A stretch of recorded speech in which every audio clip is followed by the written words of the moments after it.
Hello everyone, आप सभी का स्वागत है स्टडी डायनेमिक्स में। और आज की वीडियो में हम लोग 5 नवंबर के जो भी इंपॉर्टेंट करंट अफेयर्स को देखने वाले हैं। सो इसको ऑब्जेक्टिव क्वेश्चन के फॉर्मेट में देखेंगे, तो वीडियो को एकदम लास्ट से देखिएगा। और आपका हेडलाइन भी होगा इसमें, और इसमें मैंने जो भी आपका पीआईबी है या फिर आपका ऑल इंडिया न्यूज़ है, सबके न्यूज़ जो है इसको इसमें कवर किए गए। तो आपको 2-4 वीडियो देखने की ज़रूरत नहीं पड़ेगी, एक ही जगह आपको सारे वीडियो और जो सारी न्यूज़ है एक ही जगह आपको अवेलेबल हो जाएंगे। सो देखते हैं सबसे पहले हेडलाइन जो कि इंपॉर्टेंट है। पहला जो हेडलाइन है वो पॉलिटिकल पार्टी को लेके है। सो रिसेंटली आपका इलेक्शन चल रहा है, इलेक्शन होने वाला है बिहार में, तो उसको लेके काफ़ी सारा जो डेली कुछ ना कुछ न्यूज़ आता रहता है। नेक्स्ट न्यूज़ आपका election commission launch the second phase special intensive revision exercise in 9 state and 3 UT. So election commission ने आपको रिसेंटली सेकंड फेज चल रहा है, पहला फेज आपका कंप्लीट हो चुका है और इसमें जो है आपको जो पूरा कंप्लीट किया जाएगा इसको फरवरी तक 2026 में कंप्लीट किया जाएगा। तो इसको डिफरेंट फेज वाइज फेज करवाया जा रहा है। ये आपको याद रखना, इसका फुल फॉर्म पूछा जा सकता है, special intensive revision. So special intensive revision में जो है आपको डॉक्यूमेंट वेरिफिकेशन वगैरह करवाया जाता है। इसको अगर डिटेल में देखेंगे आगे जाके। नेक्स्ट हेडलाइन आपका external minister doctor S Jaishankar says the India supports Gaza peace plans that will pave the way for lasting solution. So Israel और जो आपका फिलिस्तीन का प्रॉब्लम है वो सॉल्व होने का नाम नहीं ले रहा है, बट इंडिया ने जो अपना सपोर्ट प्रोवाइड किया, बोला कि इसमें जो पीस प्लान है उस पर हमें काम करने की ज़रूरत है। नेक्स्ट जो आपका हेडलाइन है, India dispatch 1000 doses of rabies vaccine to the Timor Leste to tackle the rabies outbreak. So rabies का जो आउटब्रेक हुआ है कहाँ पे हुआ है, तिमोर लेस्टे में, और भारत ने अपना जो वैक्सीन वहाँ पे प्रोवाइड करवाया है। नेक्स्ट जो आपका न्यूज़ हेडलाइन है वो है एयर क्वालिटी। नेक्स्ट जो हेडलाइन है आपका air quality in Delhi remains very poor. और ये आपको अगर दिल्ली का एयर क्वालिटी देखा जाए तो वो दिन पे दिन और ज़्यादा ख़राब होते जा रहा है। ये भी आपका हेडलाइन है और इसका जो रीज़न है वो आपको इवन जो इसके लिए क्लाउड सीडिंग भी कराने की कोशिश की गई थी, बट वो फेल हो गया था। और क्लाउड सीडिंग के बारे में मैंने आप लोगों को करंट अफेयर में कवर करवाया था। यहाँ पे हिंदी में हेडलाइन है, उस वीडियो पॉज करके आप देख सकते हो। अब क्वेश्चन देखते हैं। जो पहला क्वेश्चन है आपका, कूनो नेशनल पार्क अभी आपका न्यूज़ में। So Kuno national park is in which state? Option है आपका असम, केरला, मध्य प्रदेश और Punjab. So answer will be the Madhya Pradesh. थोड़ा सा देख लेते हैं कूनो नेशनल पार्क किस वजह से न्यूज़ में। सो union minister Bhupendra Yadav confirm the 8 चीताज from Botswana are arriving the next month. The big cat will undergo the quarantine at a Kuno National Park for bolster India's introduction effort. So अभी अगर आपको याद हो तो भारत में अगर देखा जाए तो चीता ख़त्म हो गया था, एक्सटेंट हो चुका था 1952 में। इसको वापस से भारत में इंट्रोड्यूस करवाया गया था। और ये इंट्रोड्यूस जब करवाया गया था तो कौन से कंट्री से मंगाया गया था, तो नामीबिया से मंगाया गया था। बट अभी जो मंगवाया जा रहा है वो कहाँ से मंगवाया जा रहा है, तो बोस्टवाना से मंगवाया जा रहा है। और इसको रखा कहाँ पर गया था, तो ये आपका मध्य प्रदेश का कूनो नेशनल पार्क में रखा गया था। प्रोजेक्ट चीता न्यूज़ में तो वो भी देख लेते हैं। सो प्रोजेक्ट चीता जो है आपका भारत में कब आया था, तो ये कब लॉन्च कराया गया था, तो 2022 में किया गया था। और ये याद रखना आपको, चीता भारत में एक्सटेंट हो चुका है और अभी इंट्रोड्यूस हो गया। तो ये आपका ओरिजिनली जो है ये अफ्रीकन चीता है, ना कि एशियन चीता है। नेक्स्ट क्वेश्चन है आपका, APAAR ID is related to what? So APAAR ID जो है आपका जिसका फुल फॉर्म क्या है, automatic permanent academic account registry. ये आपका न्यूज़ में था। तो ये किस चीज़ से एसोसिएटेड है, किस चीज़ से रिलेटेड है? ऑप्शन है आपका इलेक्शन, सेकेंड ऑप्शन है डिफेंस, थर्ड ऑप्शन है education and fourth is none. So ये रिलेटेड आपका एजुकेशन से रिलेटेड है। जैसे इलेक्शन वन वो जो आपने कॉन्सेप्ट सुना होगा, वैसे ही क्या, one nation one student ID. इसका फुल फॉर्म है आपको automatic permanent academic account registry. 12 digit का ये आपका जो ये आईडी है, जिसके अंदर स्टूडेंट जो है अपना ये परमानेंट आईडी बना सकते हैं, जिसके तहत उनके जो भी इंपॉर्टेंट डॉक्यूमेंट है उसको स्टोर करके रखा जा सकता है। और ये चीज़ें जो है इसको इंट्रोड्यूस करने की बात कब की गई थी, आपका एनईपी जो 2020 आया था, जो नेशनल एजुकेशन पॉलिसी आया था, इसके तहत ये बनाने की बात की गई थी। तो ये बस याद रखना आपको, ये यूनिक आईडी है और परमानेंट आईडी है, जिसमें स्टूडेंट अपने जो भी उनके डेटा, जैसे आपको रिजल्ट से स्पेसिफिक डेटा हो गया, फिर आपका कोई भी डेटा हो गया, क्योंकि अगर आप कोई फॉर्म फिल करते होगे तो आपको बार बार चीज़ों को अपलोड करना पड़ता होगा, तो वहाँ पे आप एक जगह चीज़ों को स्टोर करके रख सकते हो। और ये डेटा आपको याद रखना है जो है ये कितने डिजिट का, क्योंकि क्वेश्चन बन सकता है, ये 12 डिजिट का है और ये APAAR ID is associated with the education. Next question आपका, which ministry started the design a logo competition? So किस मिनिस्ट्री ने आपको डिज़ाइन अ लोगो कॉम्पिटिशन जो है वो स्टार्ट किया है? ऑप्शन है आपका education, ministry of education, second है मिनिस्ट्री ऑफ माइंस, थर्ड है ministry of commerce and industry and fourth is ministry of railway. So answer will be the ministry of industry and commerce, जिन्होंने launch किया आपको किस चीज़ को, design a लोगो। अब ये design a लोगो जो है आपका इसका मेन पर्पस जो है वो empowering the consumer, promoting the sustainability and making product last longer. So अगर कोई डिज़ाइन करने वाला है तो इसमें आपको इवन इसमें प्राइज़ मनी भी फिक्स किया गया, 25,000 दिया जाएगा, जिनका बेस्ट होगा उसमें सेलेक्ट किया जाएगा। और सबमिशन डेट कब तक है उसका, तो 30 नवंबर तक है, 30 नवंबर तक लोग इसमें जो है वो, और इसमें जो लोगो है वो डिज़ाइन कौन कर सकता है, तो जो सिटीज़न, जो भी लोग आपको 16 साल से जो भी 16 एबव है उनको ये जो है अपॉर्चुनिटी मिलेगा। तो डिज़ाइन और लोगो याद रखना किस मिनिस्ट्री का जो है ये इनिशिएटिव है, तो ये ministry of commerce and industry का इनिशिएटिव है, और इसमें प्राइज़ मनी भी याद रखना 25,000 है। नेक्स्ट क्वेश्चन आपका, who is appointed as a controller general of defence account. तो डिफेंस अकाउंट के जो कंट्रोलर जनरल बने वो कौन बने, आपको ऑप्शन है मनोज सिन्हा, सेकंड है आपको R K. Singh, third option is Vishwajeet Sahe, और fourth is Rajesh Kumar. So answer will be the Vishwajeet Sahe, जो ये बने आपको किस चीज़ के, general of defence account. Next question आपका, बल्क समागन एंड बघाला, ठीक है, इज इन न्यूज़, बघालन is in news, located in which country. So ये जो जगह है आपको बल्क समागन, ये न्यूज़ में चल रहा है, और न्यूज़ में इस वजह से चल रहा है क्योंकि यहाँ पे अर्थक्वेक आया हुआ था। तो ऑप्शन है आपका Pakistan, Syria, third option is Iran, and fourth is Afghanistan. So answer will be the Afghanistan. Afghanistan में ये आपको बल्क समागन बागल ये सब एरिया, क्योंकि प्लेसेस इन न्यूज़ करके आपके लिए सवाल बन जाता है एग्जाम में कि ये चीज़ें अभी न्यूज़ में था, किस वजह से, ये कहाँ पे था। सो ये आपका कहाँ पे, अफगानिस्तान में है। अब न्यूज़ में क्यों बना हुआ है ये, तो क्योंकि जो यहाँ पे ट्रेजिक अर्थक्वेक आया है कहाँ पे, बल्क समागन और बागल में, और इंडिया ने यहाँ पे क्या किया, अपना रिलीफ जो है वो हेल्प प्रोवाइड किया है, जो भी जिस तरह से हेल्प अफगानिस्तान को किया जाए, मेडिकल सप्लाईज़ वगैरह किया गया है, और जो चीज़ों को इम्प्रूव करने की बात भी की गई है। सो थोड़ा सा अफगानिस्तान के बारे में भी देख लेते हैं। अफगानिस्तान का कैपिटल क्या है आपका, काबुल है, और ये बोला जाता है कि प्राचीन समय में, एंशियंट टाइम में, मौर्यन एम्पायर का भी हिस्सा था, क्योंकि बहुत सारे जो आपको इंस्क्रिप्शन है, शिलालेख है, ये आपको अफगानिस्तान से भी मिले थे, अशोका के। दूसरा जो है आपको यहाँ यहीं से आपको नादिर शाह और अहमद शाह अब्दाली, जो कि आपको अगर याद हो तो जो बैटल ऑफ थर्ड पानीपत हुआ था 1761 में, तो अहमद शाह अब्दाली भी अफगानिस्तान से ही आए हुए थे। तो ये स्टैटिक पोर्शन का था जो आपको पता होना चाहिए। नेक्स्ट आपका क्वेश्चन है,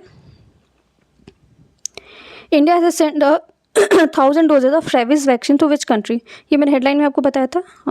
ऑप्शन है इसका अफगानिस्तान, तिमोर लेस्टे, थर्ड है इंडोनेशिया, एंड फोर्थ इज गाना। सो answer will be the Timor Leste.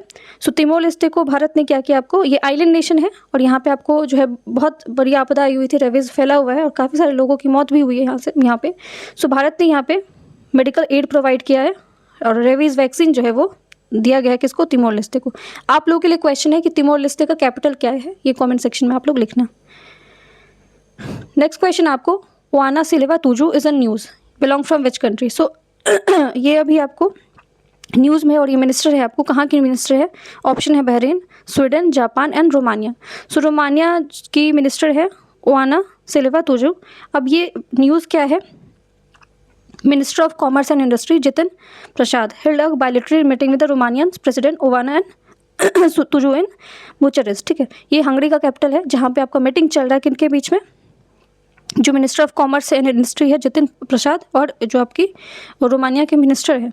यहाँ पे कौन कौन सी चीज़ों पे बात किया गया, तो ट्रेड, इन्वेस्टमेंट, इसके अलावा सप्लाई चेन, जैसे कि, और इवन इंडिया और यूरोपियन यूनियन का फ्रेमवर्क है उस पर बात करने की बात की है, और फ्री ट्रेड एग्रीमेंट जो है उस पर भी बात करने की बात की गई। अब रोमानिया के साथ अगर देखा जाए तो भारत का किस तरह का रिलेशन रहा है, सो 1.0 बिलियन डॉलर का जो आपका अभी तक का ट्रेड रहा है, और ये आपका इसमें इम्प्रूवमेंट भी हुआ है।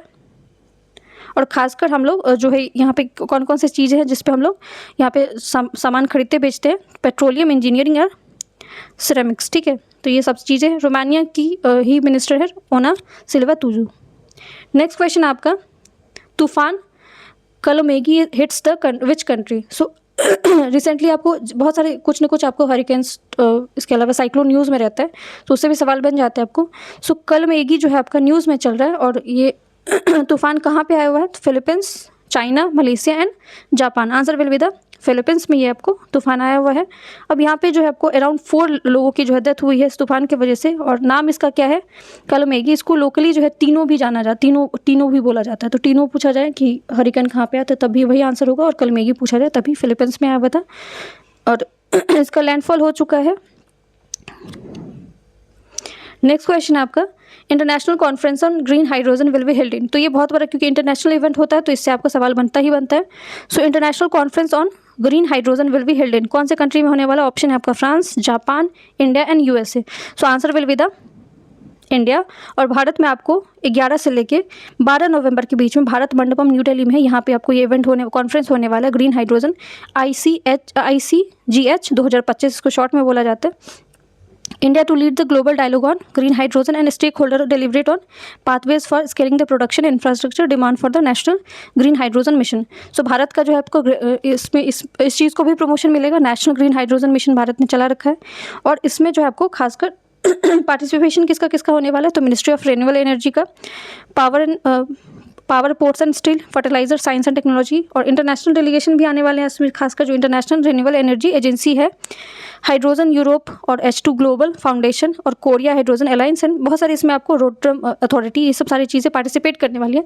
तो ये आपको 11 से 12 नवंबर के बीच में, तो एक तो इंटरनेशनल कॉन्फ्रेंस है, तो ये याद रखना आपको, ये जनरली आपको यही क्वेश्चन पूछा जाएगा कि कहाँ पे हुआ था 2025 का इंटरनेशनल ग्रीन हाइड्रोजन जो आपका कॉन्फ्रेंस है, तो ये भारत में हो रहा है। नेक्स्ट क्वेश्चन आपका, intensive revision exercise launch by.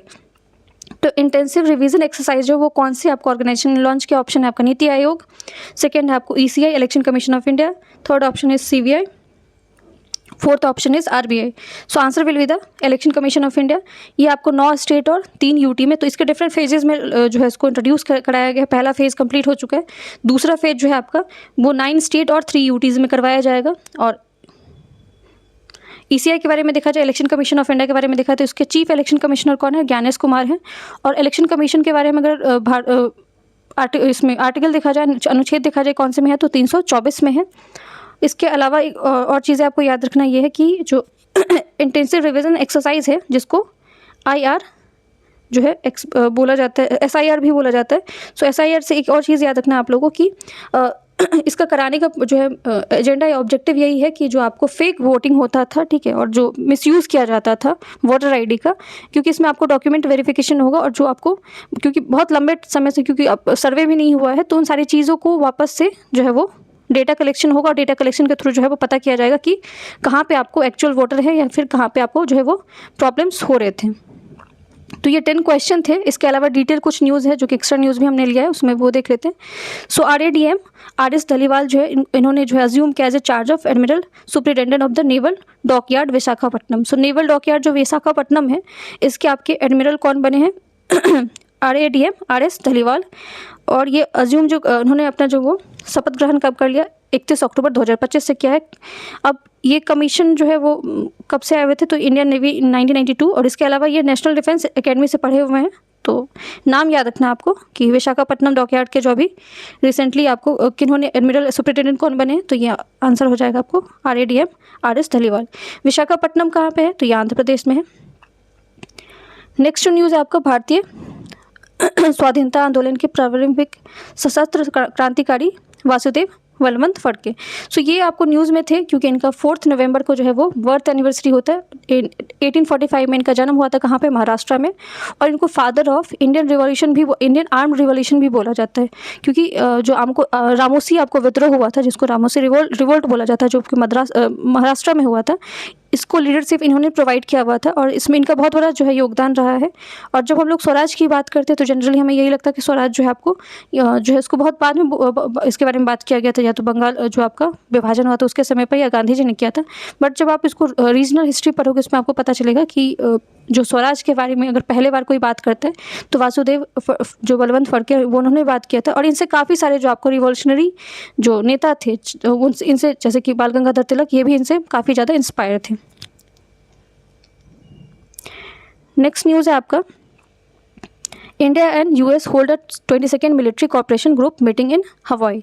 So 22वें number का आपका मिलिट्री कॉपरेशन ग्रुप मीटिंग होने वाला है, जिसको शॉर्ट में MCG बोला जाता है। ये 22वें नंबर का एडिशन भी याद रखना आपको, पहले बार नहीं हो रहा है, 22वें नंबर का 22nd टाइम हो रहा है। और ये कहाँ पे हो रहा है? हवाई में हो रहा है, जहाँ पे आपको दोनों तरफ से जो डिफेंस स्टाफ है वहाँ पे पार्टिसिपेट करेंगे। नेक्स्ट न्यूज़ है आपके यहाँ पे, Israel prime minister Benjamin Netanyahu office says Israel will not allow the safe passage of some of 2000 Hamas terrorist from the Israel control Rafah area into Gaza. So ये देखो रफा आपके लिए question बन सकता है कि ज्योग्राफी में इस तरह के सवाल आपको पूछे जाते हैं, क्योंकि अगर न्यूज़ में रहा है तो रफा जो बॉर्डर है आपको ये गाजा और इजराइल के बीच में, तो ये आपको एरिया याद रखना है। दूसरा यहाँ पे जो प्राइम मिनिस्टर इजराइल के रहे उनका भी नाम याद रखना है। गाजा स्ट्रिप भी बहुत ज़्यादा न्यूज़ में रहता है, तो ये सब आपको चीज़ें देखते रहना न्यूज़ में अगर जो चीज़ें आ रही है।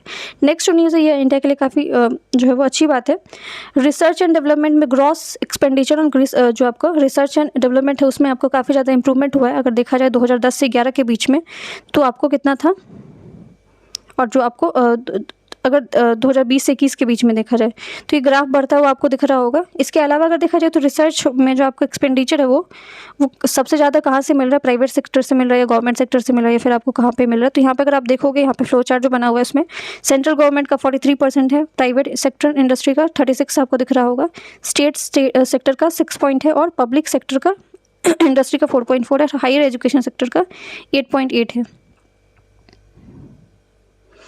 नेक्स्ट न्यूज़ ये ऑलरेडी मैंने आपको बता दी। यहाँ पे India sends a humanitarian aid to Jamaica and Cuba after hurricane Melissa. ठीक है, सो आपको ये हरिकेन मेलिसा याद रखना है कि कहाँ पे आया हुआ था। ये तो आपको कॉन्टिनेंट वाइज पूछ दिया जाएगा कि एशिया अफ्रीका या फिर आपको कहाँ पे आया हुआ था, तो ये याद रखना आपको कहाँ पे आया हुआ था। ये क्यूबा और जो आपका जमाइका वाला रीजन है यहाँ पे, और इंडिया ने यहाँ पे अगेन हेल्प प्रोवाइड किया है, मेडिसिन वगैरह दिया गया है। और आपको याद रखना यहाँ पे एक मिशन के बारे में दिया गया, आरोग्य मैत्री विश्व क्यूब। ठीक है, सो ये आपको किस चीज़ से एसोसिएटेड है, तो इसमें भी आप भारत जो है वो मेडिकल हेल्प जो है प्रोवाइड करता है डिफरेंट कंट्री को, इवन यूक्रेन को भी हेल्प प्रोवाइड करवाया गया था इसी के तहत। तो ये आपका टोटल न्यूज़ था जिसमें हम लोग डिटेल न्यूज़ भी देखा और इसके अलावा 10 क्वेश्चन भी देखा। सो वीडियो अगर पसंद आए तो वीडियो को लाइक कर सकते हैं, चैनल को सब्सक्राइब